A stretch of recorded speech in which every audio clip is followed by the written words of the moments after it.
Welcome! Today we're continuing the Gintama journey with episode 126, 27, and 28. The next arc, my friends. And apparently, the next three arcs, the next few episodes are three arcs back to back, which is very exciting, and I am looking forward to it. As always, if you enjoy what I do and want to support my work content creation, you can head over to my Patreon. Link is in the description down below. You can also join the Discord server if you want to discuss all things anime and the episodes that we're watching here in more detail, or just to hang out and have some fun. Yeah, join the Discord server. This is gonna be a short review because this was the setup episode for this 3-episode mini arc, and yeah, it's about my boy Shin, the one who doesn't really get the spotlight that much, but I'm glad about it, and it might be something that has an effect on the future. A possible relationship with that mysterious girl. Well, not that mysterious, but it just came out of nowhere. And it is definitely exciting for me and for Shin as well.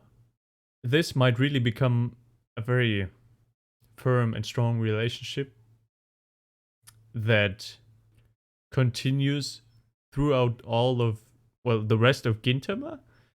Who knows? Maybe not, because Shin is a part of the Yorozuya, and I think a relationship would, in a way, ruin that bond. And the frequency of his appearance every time, in any group, boys or girls, women or men, a very tight group of friends, when one of the friends gets a new partner, they kind of distance, in most cases, they distance themselves from the group because they are occupied with spending time with a partner, which is, of course, valid. I mean, that person is your loved one. But in my opinion, the group of friends, if they are friends that you really connect with and share a strong bond with, those are more important, in my opinion, than that one partner. But to each his own. I do think it would ruin the relationship of the Yorozuya if he were to get a girlfriend that actually becomes very important to him and is not just some girlfriend that he has for a few weeks, months, something like that. Yeah. Though I do like her appearance and everything about her so far. We'll just have to wait and see how this relationship develops. Nonetheless, it's very exciting, and I don't know where this is gonna go and how they're gonna spice up this arc. Very excited. So let's get into episode 127. This, the end of the episode did not turn out the way I thought it would. My idea was, or my expectation was, since she was running away and her sister said she, couldn't be found, that it was Gin and Shin's task to go roam the city and find her themselves. And they would find her in a situation where she would have to be saved by someone. And that someone would have been Shin. And that's how they would have first met. That's how their eyes would have first met. When he's the one who saves her. That would have been so, it would have been cliche, of course, and very romantic. But I do not dislike the way it turned out at the end. I think my favorite scene of this episode was Toshiro just completely losing himself and becoming a true poet.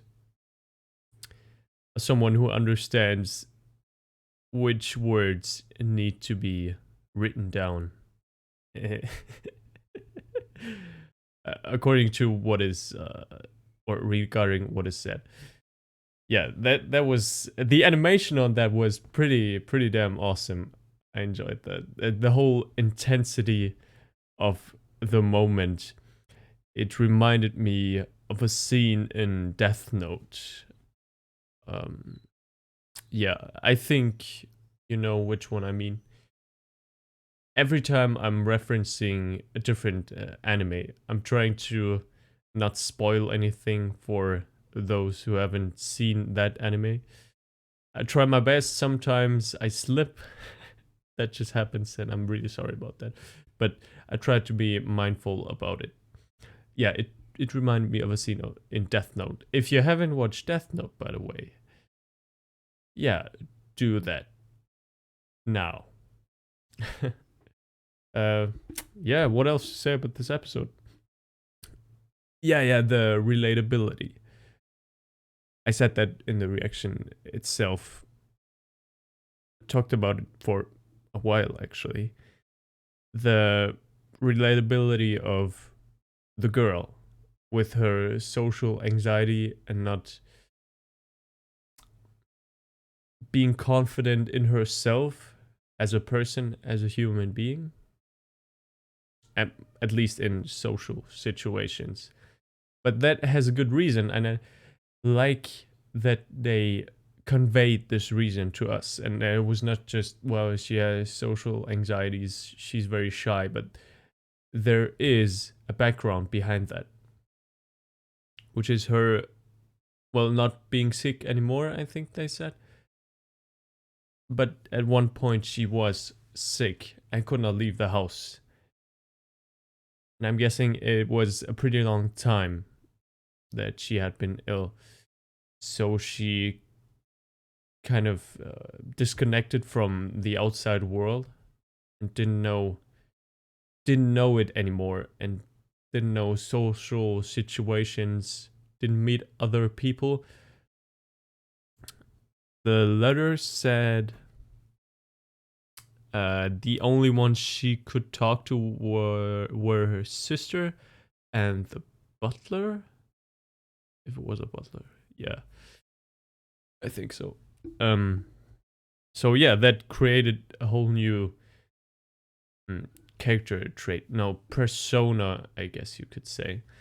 And now she's taking that big step, trying to go out and meet Shin, the one she knows almost nothing about.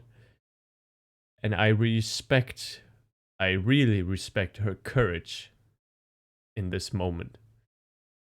She's willing to go out to overcome, at least for once, overcome her very strong, deeply rooted anxiety, just to meet that one person she doesn't even know is worth it. But maybe she does. Deep on the inside, she knows.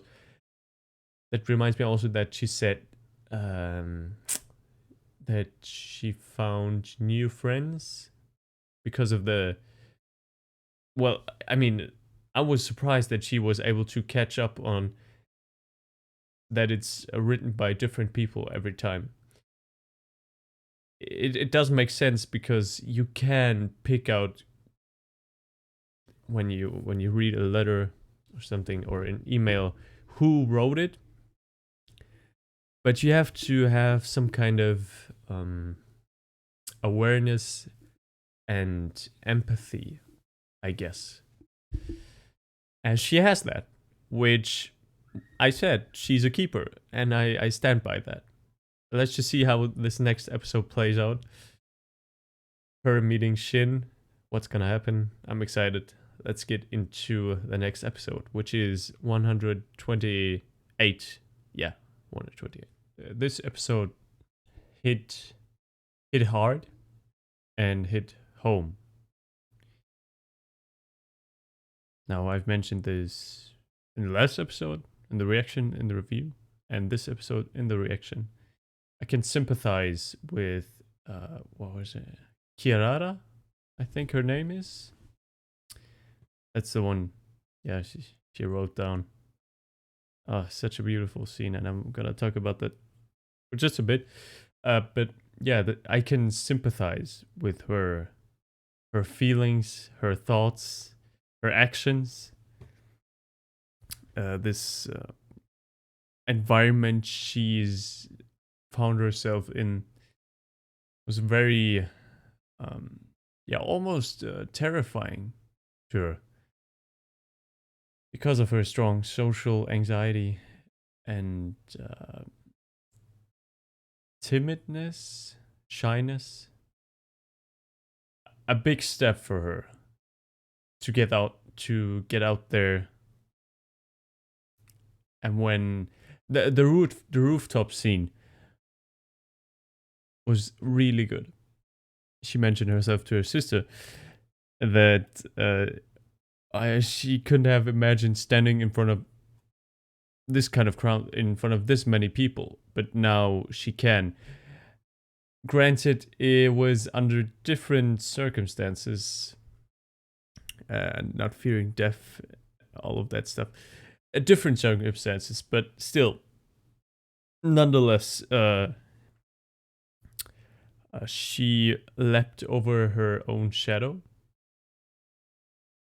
and that was such an important lesson for her to learn, to experience her fear in full force, and to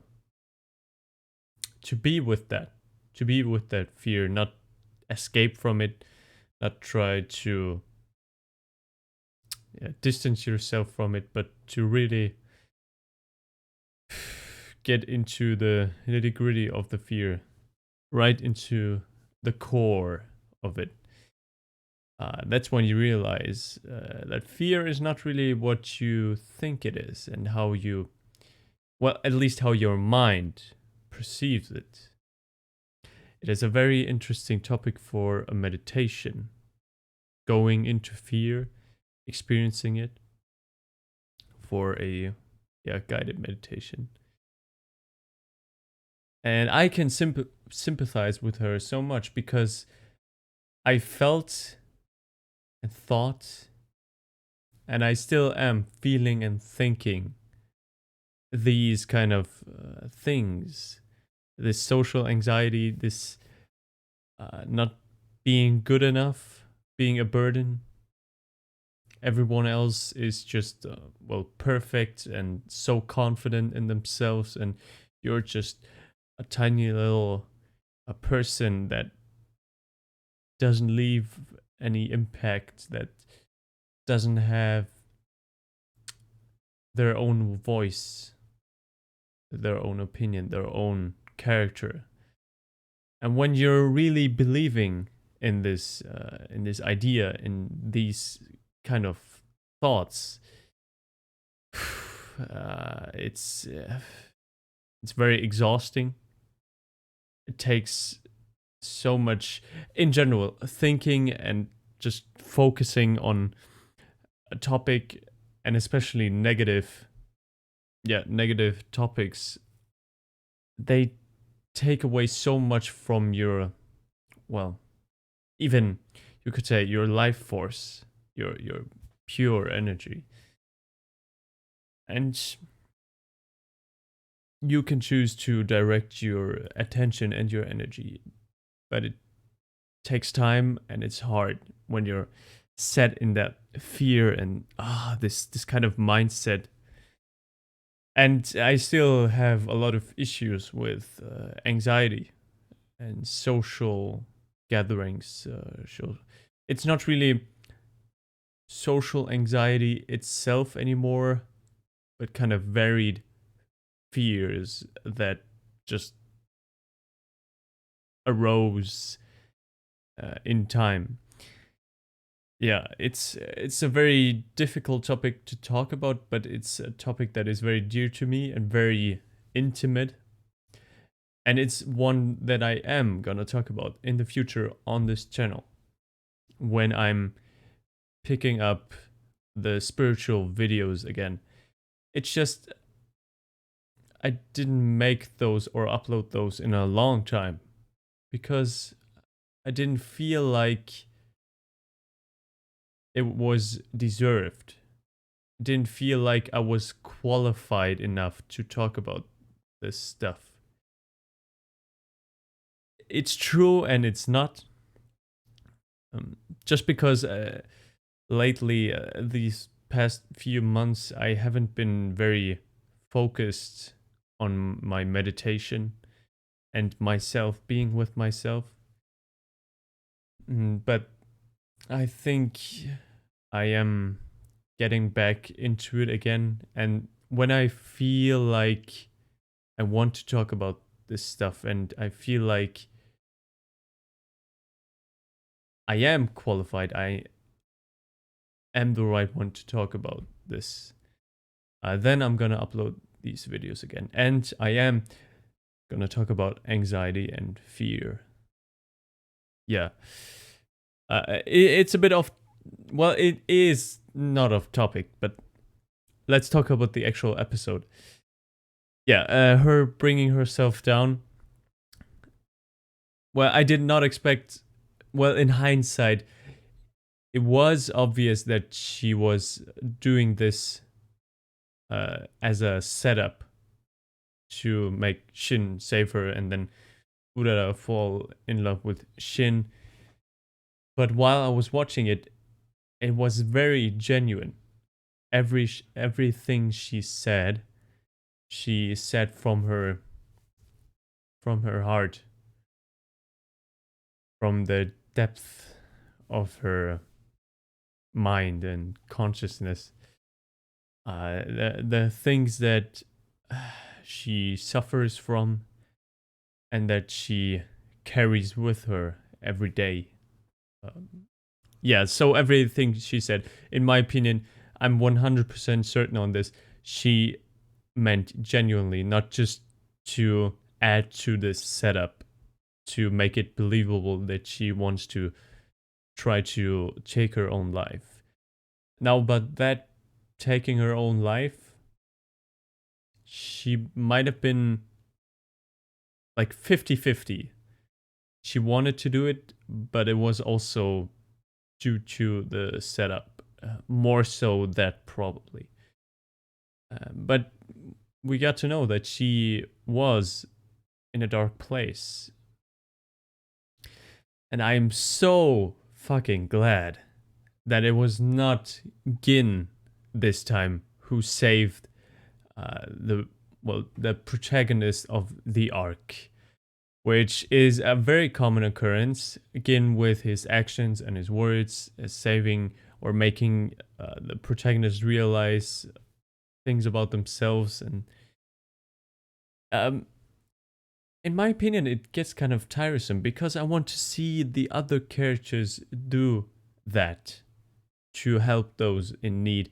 And I know we all know that Gin is just that kind of person. He's very noble, very kind-hearted, very compassionate.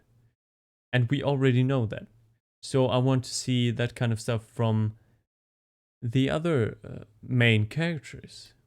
We have seen that before, but it's very sparingly, I believe. So this time it was really Shin, and I was hoping so much, please don't let it be don't let it be Gintoki, let it be Shin. And it was Shin. When he was holding up that board, the words written on it, they were the only words she needed to see.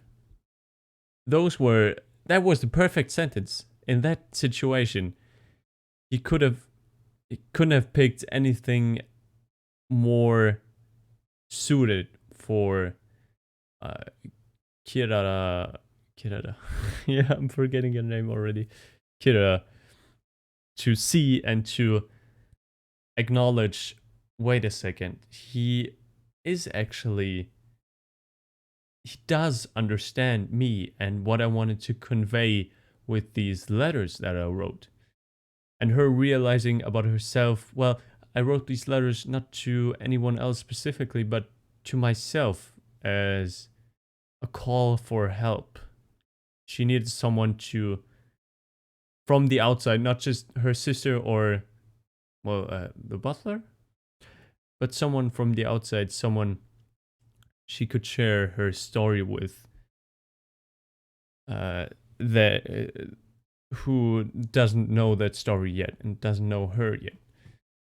Yeah, that call for help in a realization, a great moment, really enjoyed it. As I said, yeah, I'm so glad it wasn't Gin, that it was Shin. Now, yeah, so is this relationship gonna be only based on them sending letters to each other, or is it gonna develop into something more? That is also one thing. It reminds me of the Mitsuba arc. Well, the good arc. Where Sogo was devastated by her death, and I was as well. But after that, we never really. It wasn't touched on in any way. We didn't see Sogo, yeah, suffer that loss after that arc, which is, in my opinion, kind of disappointing. Maybe that's something that will return in the future. Maybe not, and if not, then I really am disappointed because she was that important to him and to Toshiro. They never really talked about what happened in that arc because they supported each other and they were side by side. Yeah. So I'm fearing that this is gonna be the same, even though it's not that essential to the characters and the story if that relationship continues in comparison to the Mitsuba arc. We'll just have to wait and see what happens and what doesn't happen. Anyways, it's orbiting too long. Jesus Christ. Yeah. I'm gonna end it off here. I hope you enjoyed this reaction, this review. If you did, leave a like, comment down below what you think about this arc, and subscribe if you want to see more. So enjoy your day, take care, and bye.